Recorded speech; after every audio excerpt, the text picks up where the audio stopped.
pagpalang umaga po sa ating lahat. Ihanda po natin ang ating kaisipan, ang ating puso para po sa panambahan nating umaga ngayon.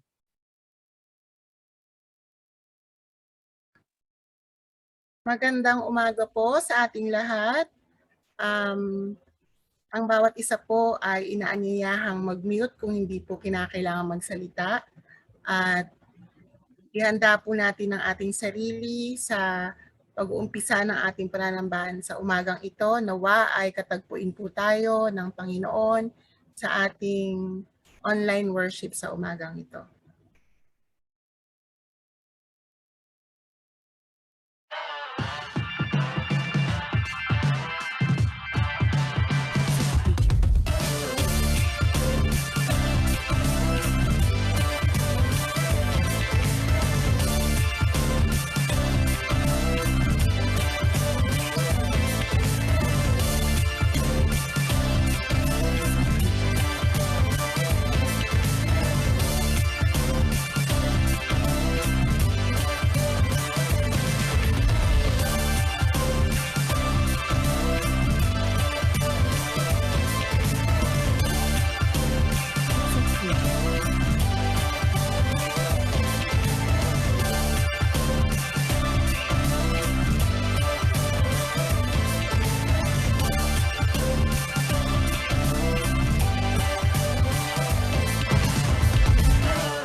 Tawag sa pagsamba. Ang Panginoong Diyos ay naririto, siya ay nasa ating mga buhay at kalagitnaan. Tayo na't lumapit sa kanyang presensya na may pasasalamat at taos-pusong pagdiriwang. Siya ay purihin ng mga awiting may tuwa at galak. Ngayon ay panahon ng pagluluwalhati sa dakila at makapangyarihang Diyos, ang dakilang haring higit pa sa sinuman na dinidiyos. Sama-sama nating itaas at walhatiin ang Panginoong Diyos. Ang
pagpuna sa sarili at pagpapahayag ng kasalanan. Kung ang bayan ng Diyos na tinatawag sa pamamagitan ng kanyang pangalan ay magpapakumbaba at manalangin, at hanapin siya at tumalikod sa ating masasamang lakad, tayo'y kanyang pakikinggan mula sa langit at patatawarin niya ang ating mga kasalanan at pagagalingin ang ating lupain.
Tayo ay manalangin.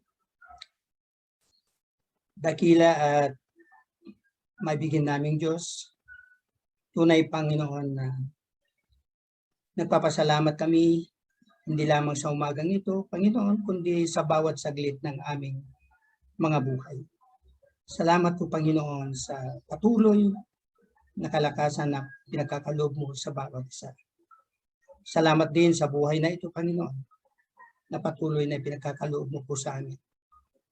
Mga kapatid, kung tunay nating iniahayag at pinagsisisihan ang ating mga kasalanan, ay makakatiyak tayong patatawarin ng ating Panginoong Diyos ang ating mga pagkakamali at pagkakasala. At tayo po ay bibigyan ng kapayapaan sa ating mga buhay. Pasalamatan natin ang ating Panginoong Diyos sa katiyakan ito. Amen at amen.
Magandang umaga po sa ating lahat. Tayo po ay napapanahon na sa Balitang Kapatiran sa umagang ito. Sa linggong ito po ay may mga kapatid po tayo na nagdiriwang at magdiriwang ng kanilang kaarawan. Sa araw na ito po ay birthday ng ating Pastora Raquel Cervantes. At sa September 25 naman po ay birthday ni Lola Meli Milagros Eslabon. Awitan po natin sila ng birthday song.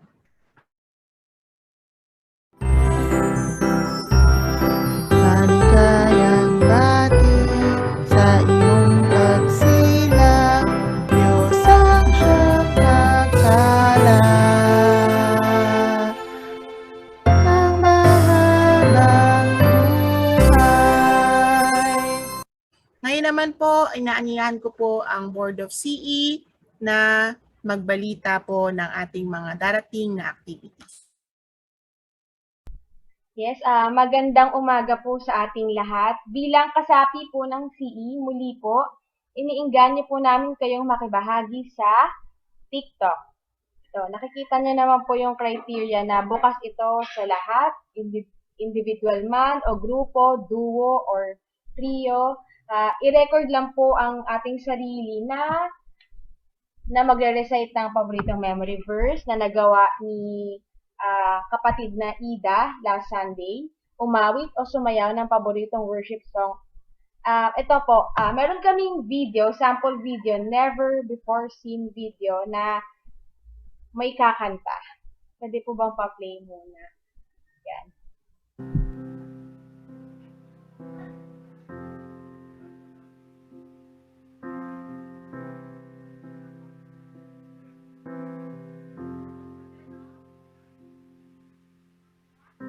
You were the word at the beginning, one with God the Lord Most High. Your hidden glory in creation, now revealed in you are Christ. What a beautiful name it is! What a beautiful name it is, the name of Jesus Christ, my King. What a beautiful name it is, nothing compares to this. What a beautiful name it is, the name of Jesus.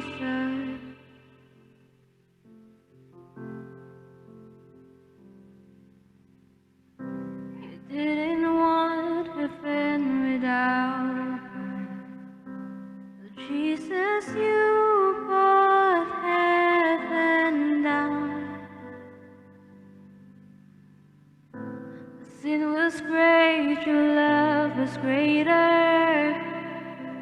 What could separate us now? What a beautiful name it is. What a beautiful name it is, the name of Jesus Christ, my King. What a beautiful name it is, nothing compared to this. What a beautiful name it is, the name of Jesus. What a beautiful name it is, the name of Jesus.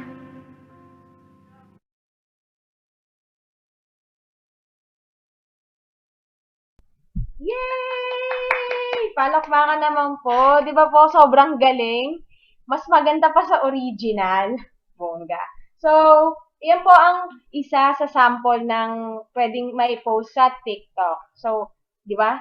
First time lang natin makita si Keisha na kumanta. Baka sa susunod, pwede na siyang sumali sa Praise and Worship. Dati, alam natin na sumasayaw lang siya bilang tambourine dancer. Ngayon, may hidden talent pala siya. So, inaanyayahan po namin ng mga kabataan, lalong-lalo na dahil sila ang mga techie sa gawain ito. At syempre, mas in-encourage din namin yung mga thunderettes natin at yung mga nasa middle age. Wow!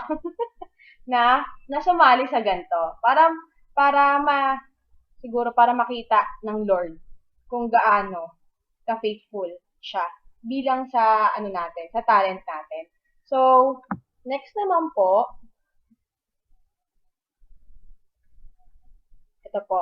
ito po to be announced pa yung date. Magkakaroon po tayo ng discipleship series na magaganap tuwing Wednesday night na pangungunahan nga ni Pastor Nathan. So, meron po tong 16 weeks na tuloy-tuloy na pag-aaral. So, inaanyayahan po namin kayo na makidalo, na sumali dito upang mas mahubog pa yung pananampalataya natin sa Panginoon at maibahagi natin ito sa iba. So, yun lamang po. Salamat.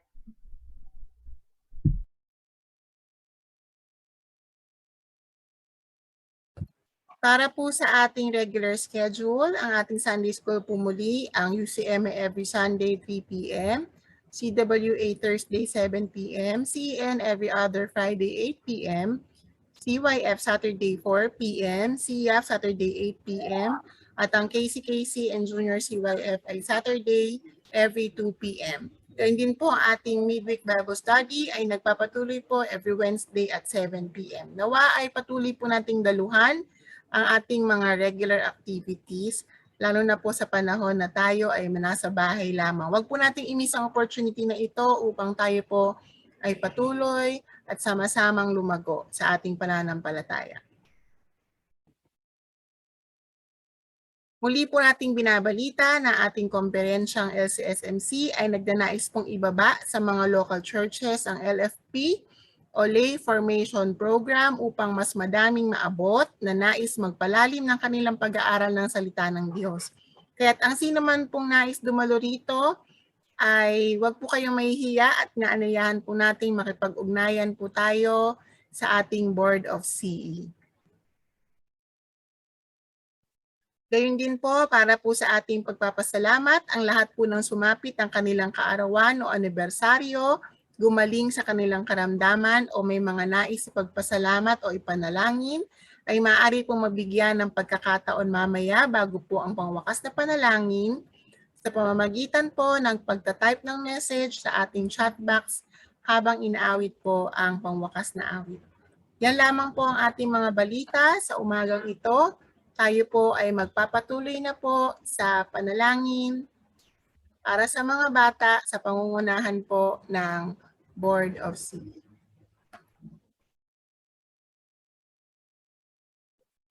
Magandang umaga po uli. Muli po, kung meron po kayong bata sa inyong harapan o sa inyong tabi, maaari pong ipagdasal po natin sila. Tayo po'y manalangin.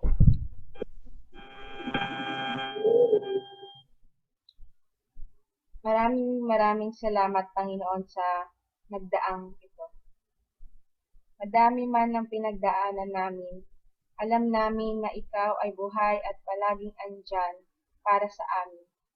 Alam namin na hindi mo kami pababayaan. Panginoon, tinataas po namin ang aming iglesia at ang aming kabataan sa mapanubok na panahong ito, Panginoon.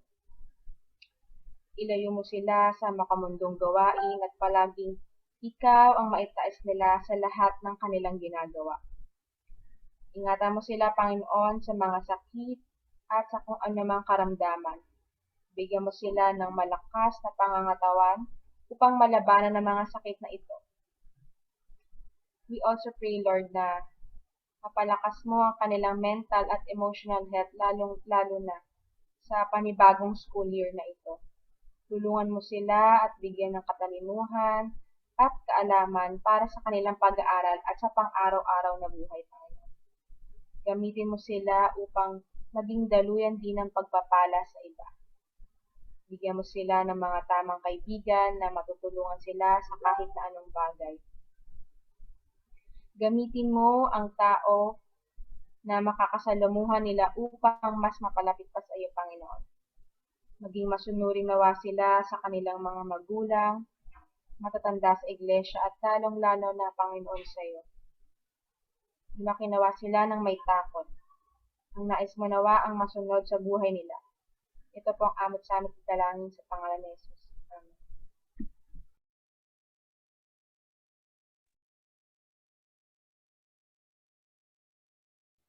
Magpatuloy po tayo sa pananalangin. Aming Diyos, tunay po na sa mga awit, sa mga manifestation sa aming mga buhay, Panginoon, ay pinakilala mo ang iyong kadakilaan. Salamat sa pagpapala, salamat sa mga panalangin na tinugon, salamat sa paggaling. Salamat, Panginoon, sa mga victory na nalampasan namin, sa mga problemang dumating sa bawat isa, sa bawat mga anak mo, Panginoon, lalong-lalo na sa dakong ito. Tunay na nagpapasalamat po kami sapagkat alam namin na hindi mo kami pinababayaan. Panginoon, sinabi mo rin na kung kami po ay i-humble namin ang aming mga sarili, Panginoon, ay tunay na tutugunin mo ang maraming panalangin ng iyong mga anak, Panginoon. Sa umaga pong ito, sama-sama namin tinataas ang aming mga tinig, Panginoon. Buksan mo ang iyong tainga. Pagmasdan mo, Panginoon, ng iyong bayan. At pakita mo, Panginoon, ang kalagayan ng bawat isa, ng aming tahanan, ng aming iglesia, ng aming bansa, Panginoon, at maging kalagayang pangmundo, Panginoon. Tunay na maraming pagsubok na dumadating sa amin, pero patuloy kami nagtitiwala, Panginoon, sapagkat alam namin na ang patuloy na pagsasama-sama ng bawat isa sa pananalangin, sa pagsamba, Panginoon, ay malaking tulong upang ang bawat isa sa amin ay lumago at maging malakas, Panginoon. Higit sa lahat, Panginoon, nakikita mo po ang laman ng aming puso, ang nais sabihin ng aming labi, ang nais namin hilingin sa iyo, Panginoon. Tunay na napakarami po at hindi na namin babanggit ito. Ang hiling namin, Panginoon, ay sa bawat mga anak mo o even doon sa hindi mga mananampalataya, Panginoon, na magkaroon sila ng pagkakataon na makilala at maranasan, Panginoon, ang iyong kabutihan at ang iyong pag-ibig. At doon sa mga tao, mga kapatid na dumaranas ng mga pagsubok o mga problema, Panginoon, ay dagdagan mo yung aming pananampalataya. Dagdagan mo, Panginoon, at pag-alabin yung aming pagtitiwala, Panginoon, sapagkat maliban na ikaw ang maggagabay sa amin, magbibigay ng courage, magbibigay ng comfort, Panginoon. Tunay na maigugupo kami, Panginoon, ng mga trials at mga adversaries na alam po namin natural po ito sapagkat nandito na kami sa last days, Panginoon, na talagang sinusubok mo na ang bawat isa sa amin. So, Panginoon, nais namin i-dedicate, Panginoon, lahat ng bagay na ito, mga concerns namin, di man mailabas ng aming bibig, ng aming puso, Panginoon, ay pahintulutan mo, Panginoon, na ang iyong grasya, Panginoon, ang magbigay sa amin ng patuloy na kalakasan sa aming bansa, sa aming mga leaders na makatulong sa pagpapatakbo ng isang mabuting gobyerno, Panginoon. Hindi yun sa aming mga manggagawa, maging ito ay mga misyonaryo o Panginoon o pastor na nangunguna sa amin, lalo na sa mga oras ng pagsambang ito, Panginoon. So sa bawat manggagawa, Panginoon, na alam pa namin sila yung vulnerable sa mga tukso, sa mga kahinaan, Panginoon. So dalangin namin na gawin mong mapagtagumpay ang aming buhay sa pamagitan ng patuloy na pagsunod, pakikinig, at patuloy na pag-imbita ng Banal na Espiritu Santo upang kami ay gabayan sa aming bawat lakad. So, Panginoon, we cannot utter so many things, Panginoon. Pero higit na nalalaman mo kung ano yung nais namin. So, tugunin mo mga pangangailangan ito. Patuloy mo kami bigyan ng victory sa bawat pagsubok o maging sa aming journey, Panginoon, upang kami ay magabayan para kung kami po ay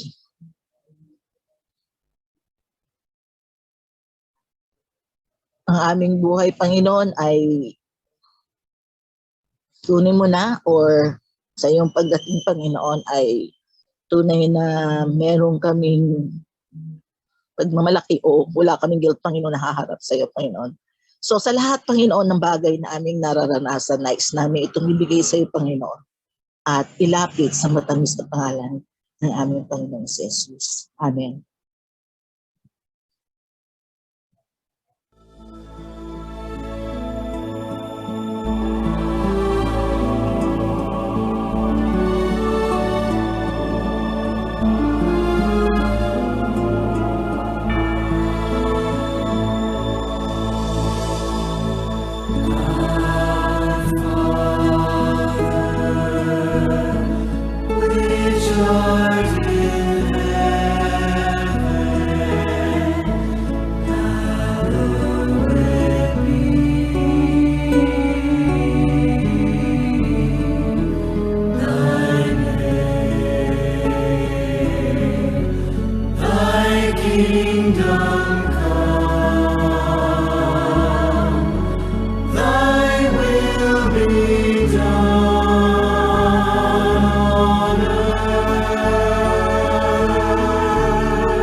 Para po sa pagbasa ng banal na kasulatan, buksan po natin ang ating mga Biblia sa Pilipos chapter 1 verses 12 to 8. At ito po ang sinasabi. Si Kristo ang buhay. Mga kapatid, nais kong malaman ninyo na ang mga nangyari sa akin ay nakatulong ng malaki sa ikalalaganap ng magandang balita. Nalaman ng mga bantay sa palasyo at ng iba pang naririto na ako'y nabilanggo dahil sa pagsunod ko kay Kristo. At ang karamihan sa mga kapatid ay lalong tumibay sa kanilang pananalig sa Panginoon dahil sa aking pagkabilanggo. Hindi lamang iyon, lalo pang lumakas ang kanilang loob sa ipangaral ang salita ng Diyos. Totoo nga na may ilang nangaral tungkol kay Kristo dahil sa pagkainggit at pagkahilig sa pakikipagtalo. Ngunit, meron din namang nangangaral ng may tapat na hangarin. Si Kristo'y pinangangaral nila dahil sa tunay na pagmamahal, sapagkat alam nilang ako'y hinirang upang ipagtanggol ang magandang balita. Ngunit, ang iba ay nangangaral ng di tapat sa kalooban, kundi dahil sa udyok ng masamang hangarin, sapagkat hangad nilang dagdagan pa ang paghihirap ko sa aking pagkakabilanggo. Ngunit walang anuman sa akin ang lahat ng iyon. Ikinagagalak ko na si Kristo ay naipapangaral. Maging tapat man o hindi ang hangarin ng mga nangangaral. Pagparain na tayo sa pagbabasa ng banal na kasulatan. Kantahin po natin ang Gloria Patri.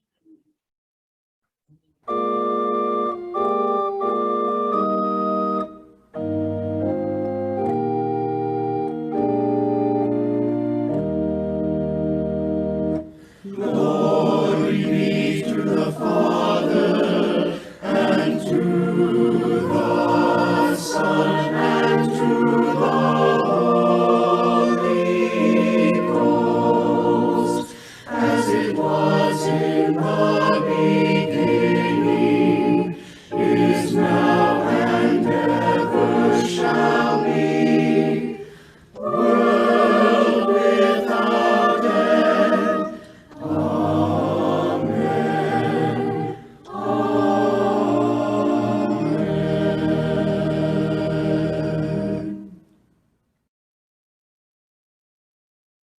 ihanda po natin ang ating sarili sa pakikinig ng mensahe na ihahatid po sa atin ng ating Elder Efren Bacena. So tayo po ay nasa third Sunday of CN month na po. Kung kaya patuloy po tayong makapakinig ng tungkol sa edukasyon o pagtuturo at pag-aaruga. Kung saan ito po ang nais na ituro at ibahagi sa atin ng tekstong binasa ng ating kapatid na Patnugot. Pero bago po tayo magpatuloy, ay nais ko po munang ibahagi muna sa inyo ang kasabihang ito.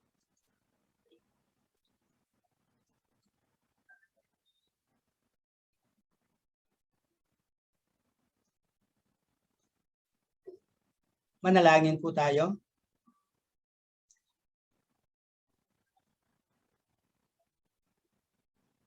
Maibigin naming Diyos na napakabuti. Panginoon, maraming salamat sa muling pagkakataon na pinagkaloob mo po sa iyong abang lingkod upang magamit mo na maging daluyan ng iyong mga salita. Nawa po, Panginoon, ay ikaw ang siyang patuloy na madinig, makita sa aming panambahan ito. Dalangin ko, Panginoon, na patuloy mo nawang puspusin ng iyong banal na espiritu ang bawat isa. Upang sa gayon, Panginoon, ay hindi lang namin basta mapakinggan ang mga salita mo, bagkus ito ay tumimo sa aming mga puso, sa aming mga kaisipan. At ito naman ay may sa buhay namin sa pang-araw-araw na buhay. Muli, O Diyos, ang papuri, pasasalamat, kalakip ng aming kapakumbabaan, ay amin pong tinataas sa pangalan ng Ama, ng Anak, at ng Banal na Espiritu Santo. Amen. So, ang pamagat po ng ating sermon sa umagang ito ay ipalaganap ang mabuting balita. At ito po ay alam natin na halaw mismo sa teksto na ating pong pagbabatayan ngayong umaga.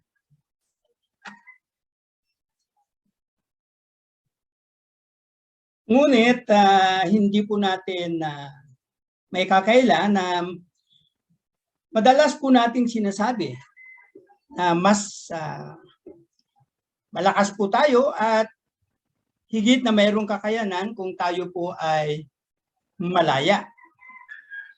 At alam po natin ang pagiging ganap na malaya ay sanhi po ito ng ating kaisipan at mga pakiramdam. Sabi nga natin, mas marami tayong magagawa upang makamit ang ating hangarin kung tayo po ay malaya. Mas flexible po tayong mag-adapt ng bawat sitwasyon kapag tayo po ay malaya. Meron po tayong higit na kakayanan sa kahit anong gawin natin kapag tayo po ay malaya. Ngunit, kapag tayo po ay pinipigilan o hindi po tayo malaya, meron din po tayong mga pakiramdam at naniniwala ang ating lakas o kakayanan ay humihina rin. Maging ang ating kaisipan ay nalilito. Subalit, sa narinig po natin, ang karanasan ni Pablo ay lubha pong kakaiba. Dahil ang kanyang pagkabilanggo, kung saan siya ay mahina at hindi po siya malaya, pinarusahan siya sa kanyang pananampalataya, ay higit na nakatulong ng malaki upang ipalaganap ang mabuting balita. At ganito nga po ang sinasabi sa talata 12.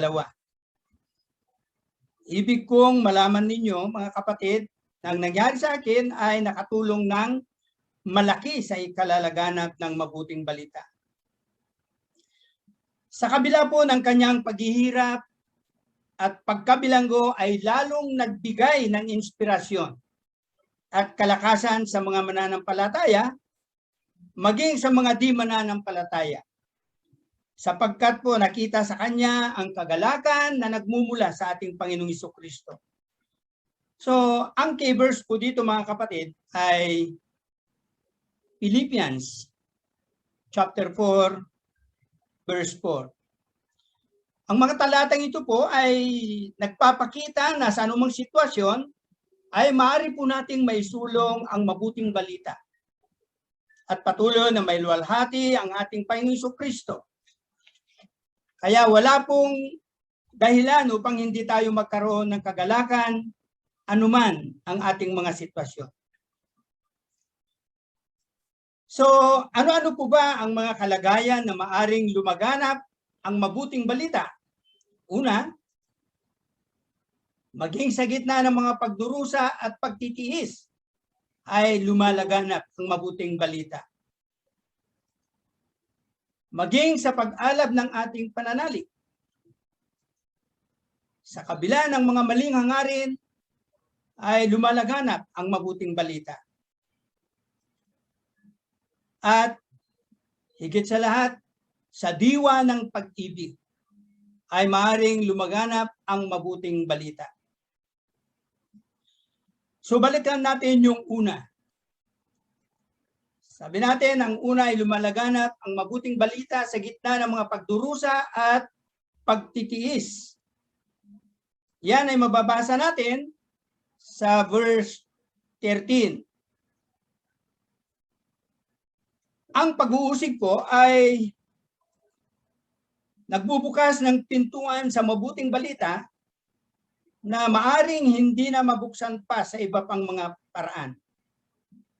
Kaya nga po, dapat nating tingnan ang bawat pag-uusig at pagtitiis bilang mga malaking oportunidad para sa kaluwalhatian ng ating Panginoong Hesukristo. Ang pagdurusa po ay ginamit ni Apostol Pablo sa tamang panahon at tamang pagharap. Kaya po mga kapatid, magpatuloy lang tayo sa pag-ibanghelyo para sa kaluwalhatian ng ating Panginoong Hesukristo. Sa kalagayan po ni Pablo ay nabigyan ng pagkakataon upang maging mabuting patutuo sa gitna ng mga hindi sumasampalataya. At nagkaroon ng pagkakataon na may bahagi ang mabuting balita upang makilala ng personal si Kristo sa pamamagitan ng pagdurusa ni Pablo. Yan po ay makikita natin sa Colosas 4 verse 3. Ganito po ang kanyang sinasabi. Ang kasaysayan po sa aklat ng mga gawa, ang mga house churches ay isinilang po bunga ng mga pag-uusig. Ang mga mananampalataya ay nagkahiwa-hiwalay dahil sa pag-uusig na nagsimula nga po nang patayin si Esteban. May nakarating sa Phoenicia, sa Chipre, sa Antigua, saan man sila makarating, ipinangangaral po nila ang salita ng Diyos. So paano po natin ito may isa sa buhay mga kapatid? Huwag katakutan ang mga pagdurusa at pag-uusig dahil may pangako ang ating Panginoon na kailanman ay hindi po tayo pababayaan. Sa panahon po ng mga pagdurusa ay patuloy po nating hilingin sa Diyos ang karunungan kung paano nga po siya maluluwalhati.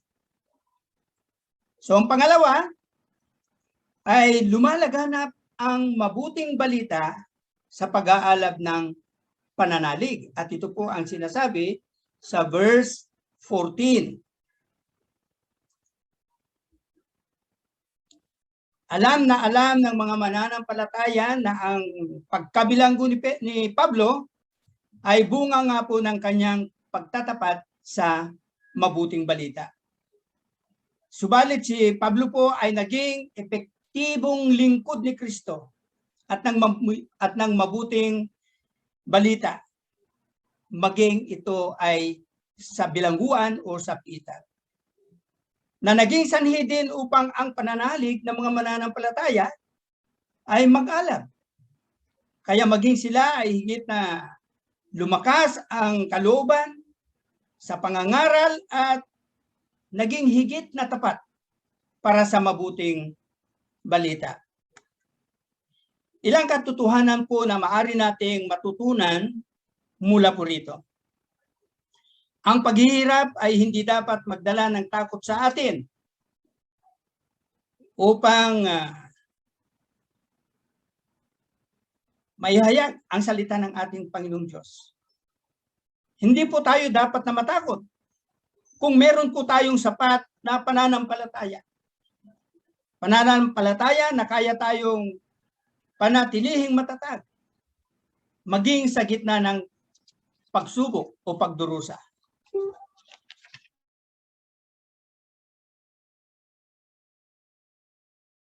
Tamang pananaw mula sa buhay.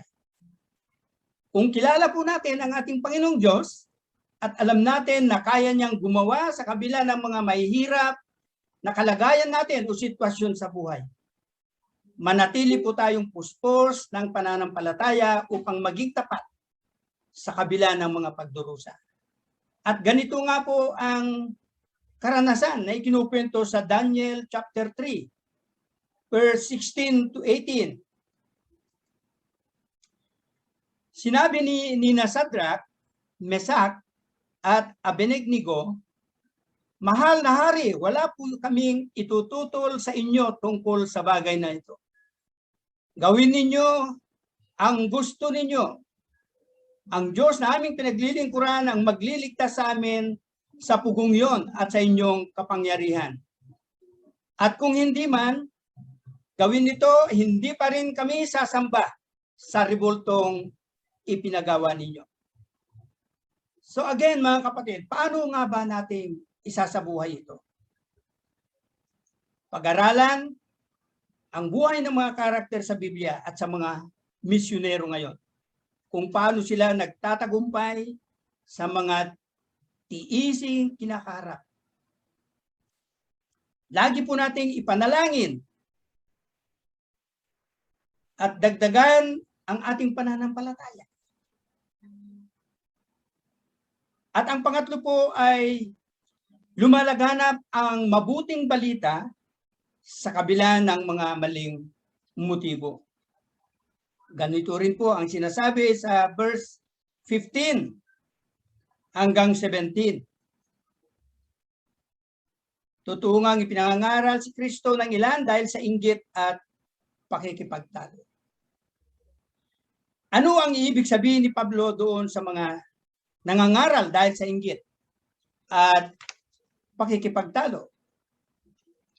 Sa panahon po natin mga kapatid na ipapangaral pa rin ang salita ng ating Panginoong Kristo na ang maraming mananampalataya dahil sa inggit na may masamang hangarin.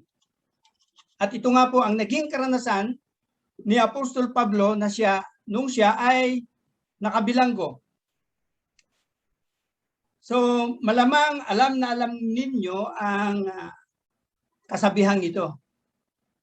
Ang punong hitik sa bunga ay binabato. Naalala ko lamang po, nung ako'y nasa kabataan pa.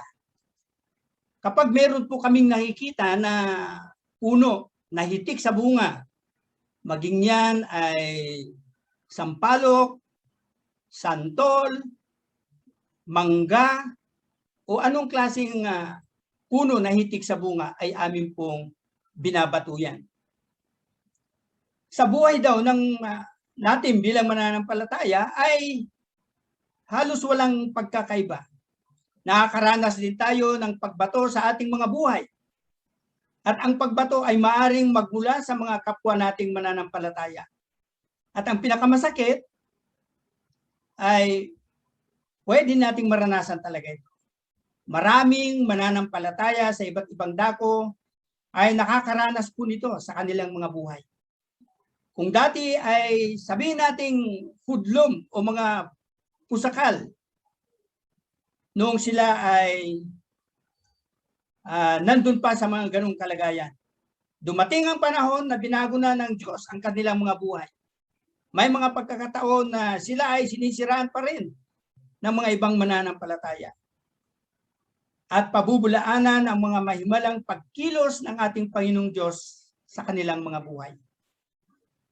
Ang pagkainggit po ay bunga ng insecurities at pride. Kung sa bagay noon pa man ay laganap na noon sa iglesia sa buhay ng mga ilang tagapanguna.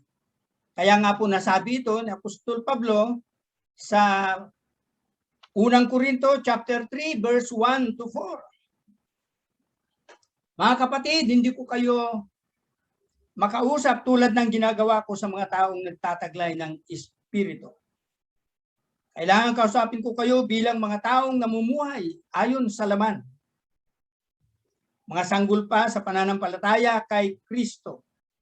Binigyan ko kayo ng gatas, hindi matigas ng pagkain sapagkat ito'y hindi pa ninyo kaya. At hindi pa ninyo kaya hanggang ngayon sapagkat nananaig pa sa inyo ang laman. Mayroon pa kayong inggitan at alitan. At ya'y nagpapakilalang makasanlibutan pa kayo. At namumuhay ayon sa laman. Kapag sinasabi ng isa, ako'y kay Pablo, at ng iba, ako'y kay Apollos, hindi ba tanda yan na kayo'y namumuhay pa ayon sa laman? Ngunit mga kapatid, sa kabila ng nakakalungkot na kahinaan natin bilang mga mananampalataya, ay sadyang napakabuti ng ating Panginoon sapagkat patuloy po tayong binibigyan ng pag-asa. Dahil ang ating Diyos na sinasampalatayanan is a sovereign God. Maaari niyang gamitin maging ang ating mga sinful actions upang isulong ang kanyang banal na layunin. Gaya nga po ng sinasabi sa talatang ito. Subalit, mga kapatid, hindi ibig sabihin ito ay nararapat na mangaral tayo nang hindi ibinibigay ang pinaka-best natin sa ating mga buhay. Totoo po na napakahirap maunawaan ang kaisipan at pagkilos ng Diyos. Ganito nga po ang sinasabi sa chapter 29, verse 29 ng Deuteronomio. May mga bagay na nanatiling lihim at yaon ay para kay Yahweh lamang. So again, paano nga po ba natin ito isasabuhay, mga kapatid? Siyempre, iwasan ang pagkakaroon ng maling motibo sa paglilingkod sa Panginoon. Ipanalangin din natin ang mga taong naglilingkod ng may maling motibo. And lastly, lumalaganap ang mabuting balita sa diwa ng pag-ibig. Sabi nga ni Apostol Pablo, ang iba naman nangangaral na may tapat na hangarin. Pinangangaral nila si Kristo dahil sa pag-ibig. Sapagkat alam nilang ako'y nabilanggo dahil sa pagtatanggol sa mabuting balita. Ipinangangaral si Kristo dahil sa pag-ibig. So, mga kapatid, ang pagdaan sa mga pagdurusa, ang kahulugan ukol dito ay ang pagsisiyasa sa ating mga puso at sa ating pagkatao. Kadalasan pa nga, ang mga karumihan mismo sa ating mga puso ay unti-unting naalis dahil sa mga pagsubok. Kung kaya tayong mga mananampalataya ay higit na natututong umibig kay Kristo at sa mabuting balita. Dahil nalaman natin kung paano ang kalagayan ni Pablo ay naisakripisyo para rito.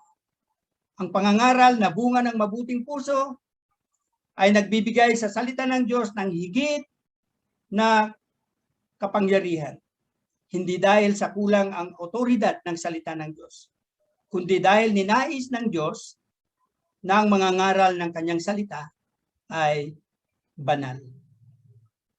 At ganito nga po ang binabanggit sa John 17:17 to 19.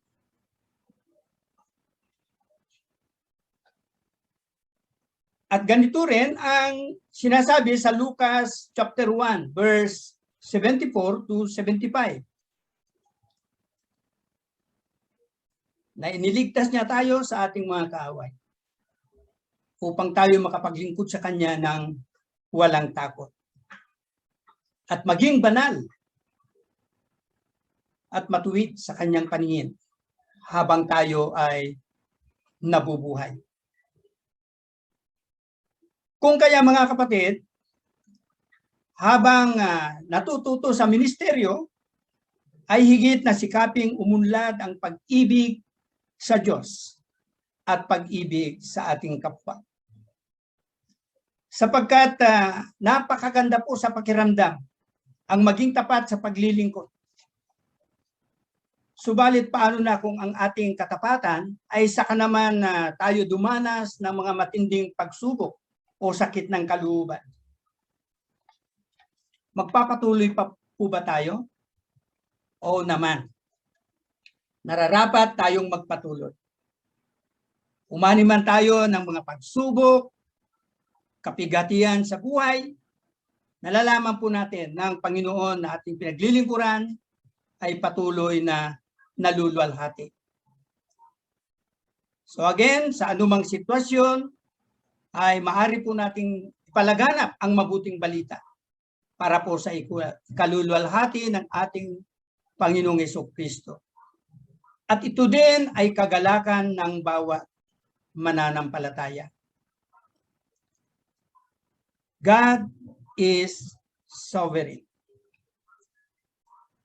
Ipagkatiwala mo kay Yahweh ang iyong mga gagawin at magtatagumpay ka sa lahat ng iyong mga layunin. Amen.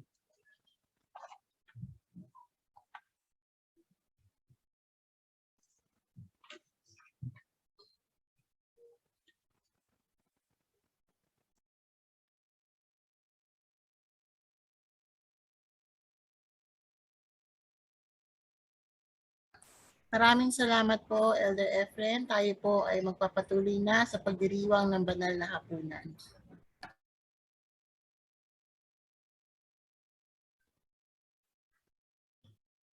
Pinakamamahal na kapatid, sa komunyon ng hapunan ng Panginoong Jesucristo ay ating alalahanin na Kanyang iniibig tayo at ibinigay ang Kanyang sarili dahil sa atin.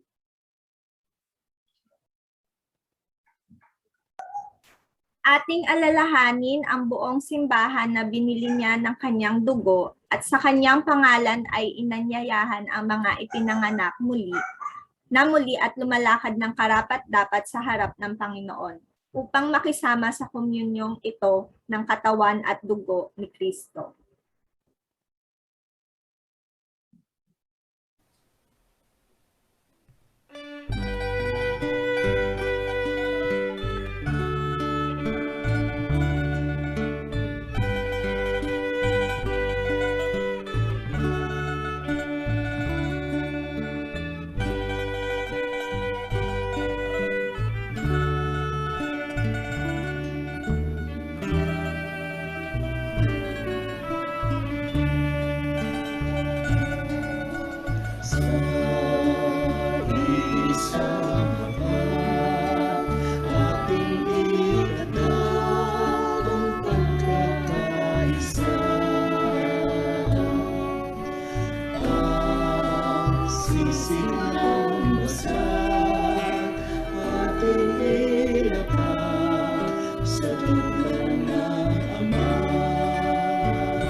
Mga kapatid, bago natin tanggapin ang ating banal na komunyon, ay hayaan niyo po munang basahin ko sa inyo ang salita ng institution. Ito ang katuroang tinanggap ko sa Panginoon at ipinigay ko naman sa inyo. Noong gabing siya'y ipagkalalo, ang Panginoong Hesus ay dumampot ng tinapay, nagpasalamat at pinagpera-peraso iyon at sinabi, "Ito ang aking katawan na inihahandog para sa inyo. Gawin ninyo ito bilang pag-aalaala sa akin." Matapos maghapunan, dumampot din siya ng kopa at sinabi, "Ang kopang ito ang bagong tipan ng Diyos na pinagtibay ng aking dugo. Tuwing iinumin ninyo ito, gawin ninyo bilang pag-aalaala sa akin. Sapagkat tuwing kakain kayo ng tinapay na ito at iinom sa kopang ito, ipinapahayag ninyo ang kamatayan ng Panginoon hanggang sa kanyang muling pagparito. Ang sinumang kumakain ng tinapay at umiinom sa kopa ng Panginoon sa paraang di nararapat ay nagkakasala sa katawan at dugo ng Panginoon. Kaya't dapat siyasatin ng tao ang kanyang sarili bago siya kumain ng tinapay at uminom sa kopa. Sapagkat ang sinumang kumakain at umiinom ng hindi kinikilala ang kahalagahan ng katawan ng Panginoon ay kumakain at umiinom ng kahatulan laban sa kanyang sarili. Tayo po ay manalangin. Aming Diyos, Ama, maraming salamat sa mga salita ng institusyon ng banal na komunyon. Sa aming pagtanggap ngayon ng komunyon, aming inaalala at pinapahalagahan ang malaking sakripisyo na ibinayad para sa aming kasalanan. Dalangin namin na ang bawat isang tatanggap ng tinapay at alak mo ay maging karapat-dapat. Tulungan nawa kami ng banal na Espiritu na siyasatin anumang kasalanan na hindi pa namin pinagtatapat sa iyo, aming Panginoon Diyos. Pagpalain mo po kami sa aming pagtanggap upang maisapamuhay namin ang kahalagahan ng pag-aalay mo ng iyong bugtong na anak. Sa iyong lamang ang kapurihan at karangalan. Ito ang aming dalangin sa matamis na pangalan ni Jesus. Amen.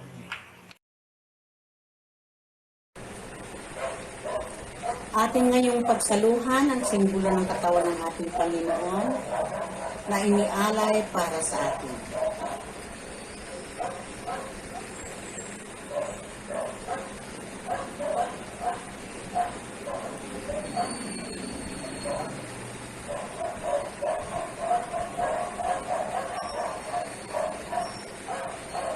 Atin naman ngayong pagsaluhan ang mga simbolo ng dugo ng ating Panginoon na ibinubos para sa atin.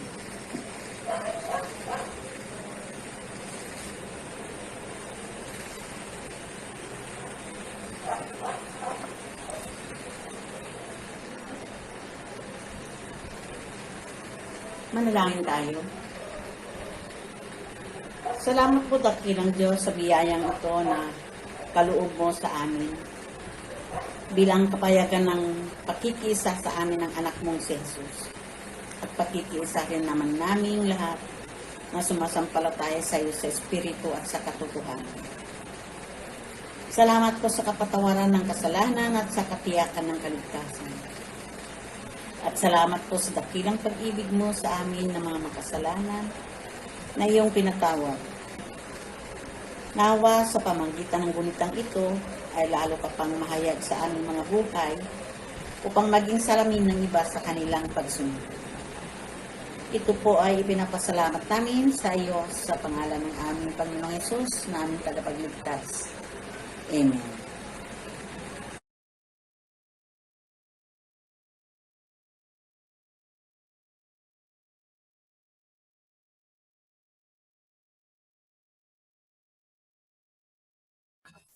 Bago po natin awitin ang ating pangwakas na awit, ang lahat po ng sumapit ang kanilang kaarawan o anibersaryo, gumaling sa karamdaman o may mga nais ipagpasalamat o ipanalangin, ay inaanyayahan pong mag-type sa ating chat box upang ipahayag ang kanilang pasasalamat at panalangin. Awitin po natin ang ating pangwakas na awit.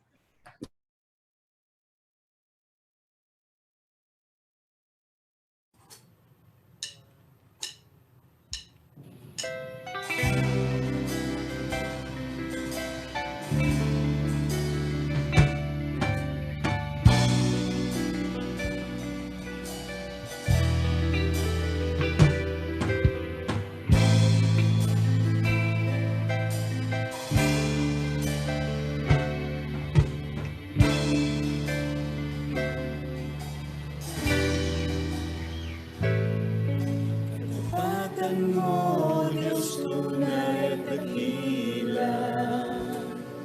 Ang pag-ibig mo'y wagas at walang kapantay sa aming puso, sa aming buhay. Papurit pagsambay iaalay, bukas noon, ngayon magpakailanman, dumating ka.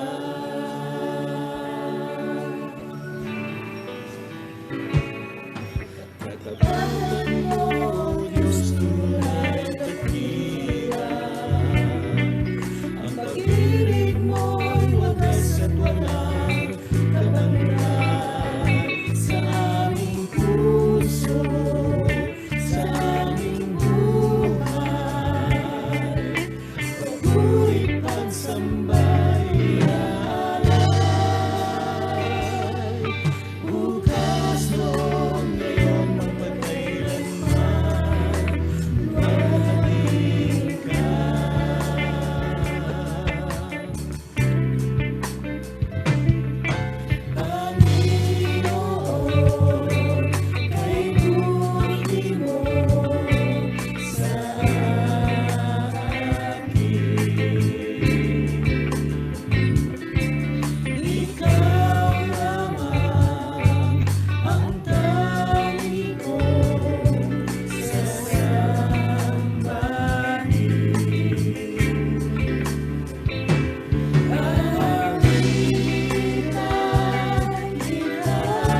tayo po ay magpapatuloy bago natin tanggapin ang bendisyon at pagpapala, ay nais natin acknowledge yung ilang mga petitions o intentions ng pasasalamat.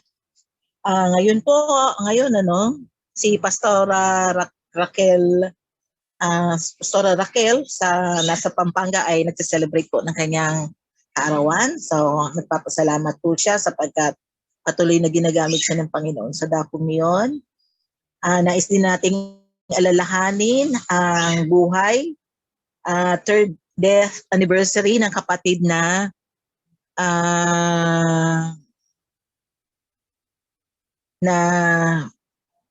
third death anniversary ng kapatid na Lina Leisico. Ang pamilya ng ay nais alalahanin nito ang buhay ng yumaong kapatid na Lina Leisico. At meron pa bang ibang mga pasasalamat? Kasi ang mga rito ay mga hingi ng panalangin at kalakasan. At ito po sa mga kapatid natin na lalo-lalo na sa pamilya Moreto, na kaaliwan para sa kanila kasi dahil po kinuha na yung kanilang tatay, at meron pa rin po silang mga kamag-anak o kapatid na ngayon ay nasa challenge ng pagkakasakit ng COVID. Ganon din po ang ating kapatid na Graciela at Cesar, na hingin ang patuloy na kalakasan at matibay na confidence na tutulungan sila ng Panginoon at itatawid sila ng Panginoon sa anumang karamdaman. Ganon din, nais kong ilapit natin ang kapatid na Emma Manalili. Emma, sa mapapakiramdam mo, so isama daw natin sa kapatid na Emma Manalili. Medyo ingat-ingat po tayo kasi yung mga minsan simpleng ubo, simpleng sakit ng ulo ay meron na palang symptoms ay nandun po. So patuloy na pag-iingat. Ganun din, nais natin yung pakikiramay doon sa Pasqua family. Na-remember ko. So sana ang kaaliwan ng Panginoon ay sumakanila. Sino pa ba? Si kapatid na Marie, patuloy natin siya ipanalangin. Nagpapagaling na ngayon sa kanyang nakaraang operasyon. At sa mga kapatid na merong mga kahilingan na bagamat hindi na i-articulate dito sa ating chat box, ay alam po ng Panginoon ito at nais nating itaos, ilapit ito sa paanan ng Panginoon upang kanyang tulungan at tugunin. So, sa mga intensyon at mga petition pong ito, nais ko pong basahin sa inyo ang patuloy na pangako ng Panginoon na kanyang pangako ng pag-iingat na matatagpuan to sa mga Salmo 121. Ganito po sinasabi at atin pong pakinggan na magiging kalakasan pa hindi lamang po sa mga may dinadala, merong patuloy na confidence sa Panginoon na harapin ang hamon sa buhay. Nais ko pong basahin ito. Tumitingin ako sa bundok, saan kaya manggagaling ang aking saklolo? Ang tulong para sa akin ay manggagaling sa Panginoon na gumawa ng langit at ng lupa. Hindi niya papayagan na ikaw ay mabuwal, siya ay nag-iingat sa iyo, hindi natutulog. Pakinggan mo ito, ang nag-iingat sa mga taga-Israel ay hindi umiidlip o natutulog. Ang Panginoon ang nag-iingat sa iyo. Siya ay kasama mo upang ikaw ay patnubayan. Hindi makakasakit sa iyo ang init ng araw o ang liwanag ng buwan kung gabi. Iingatan ka ng Panginoon sa anumang kapahamakan, pati ang buhay mo'y kanyang iingatan. Ang Panginoon na mag-iingat sa iyo, nasaan ka man, ngayon at magpakailanman. Maging kalakasan natin ng kanyang mga salitang ito.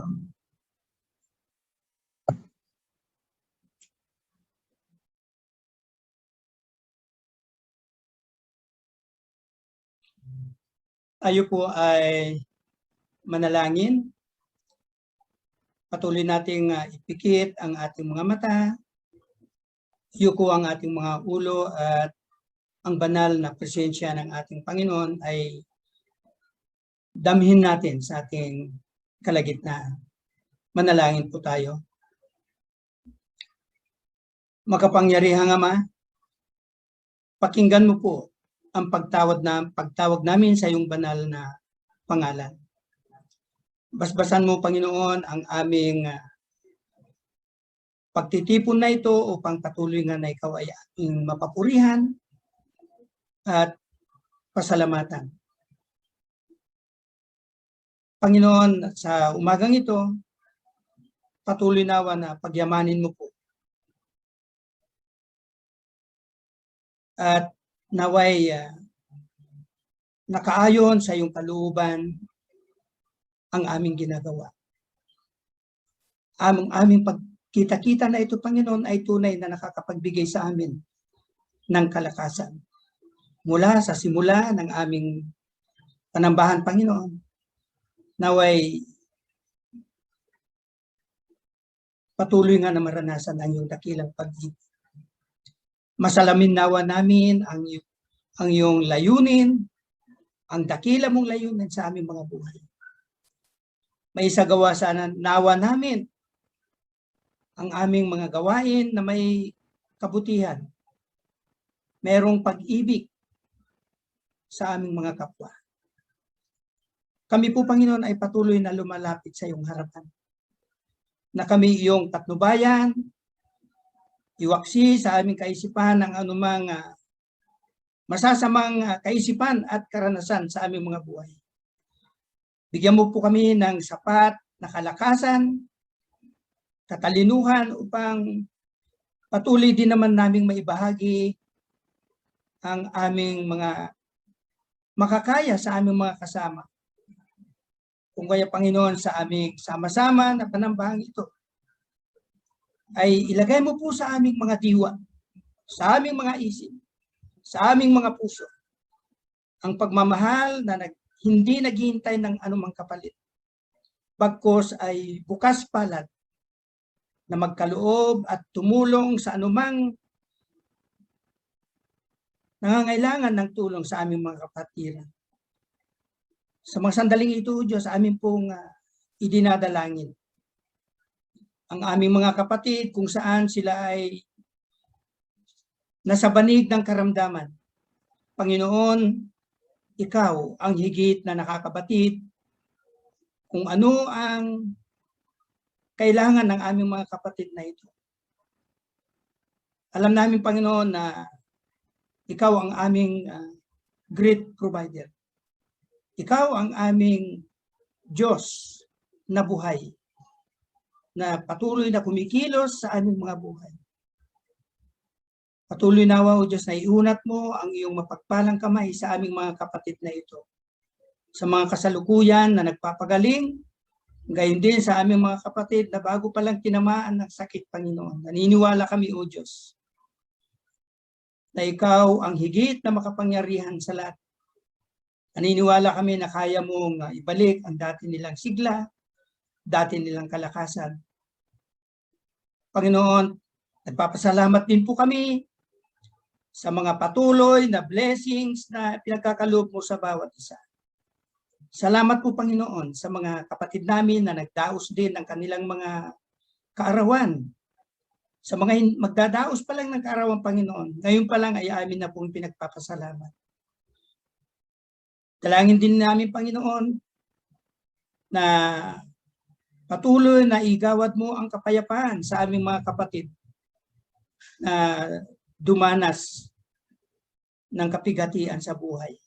Alam namin, Panginoon, na masakit, na mawawalan ng mahal sa buhay, ngunit higit kaming naniniwala, Panginoon, ng pangyayaring ito ay kalooban mo sapagkat naniniwala kami, Panginoon, na nasa piling mo na ang aming mga kapatid na ito. Patuloy nawa, O Diyos, na igawad mo ang kapayapaan sa kanilang mga buhay.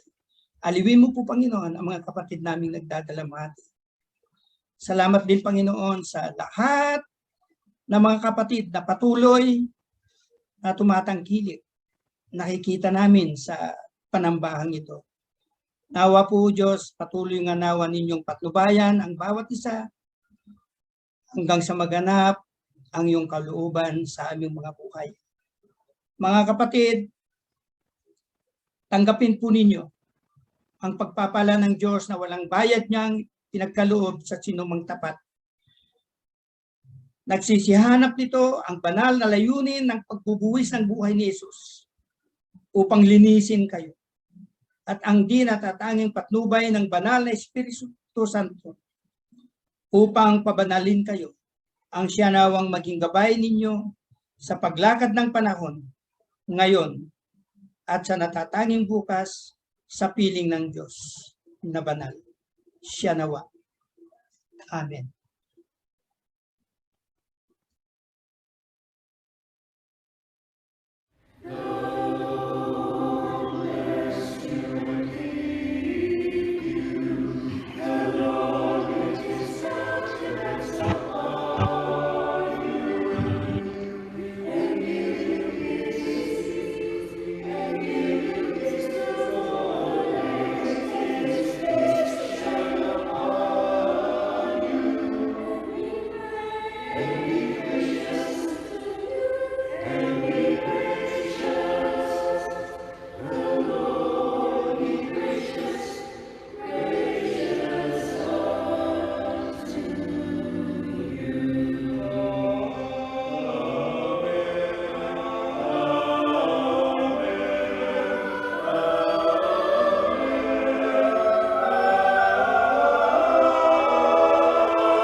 Sa pong mapagpalang umaga muli sa ating lahat mga kapatid, tunay na kagalakan sa inyong abang lingkod. Ang patuloy na makita ang bawat isa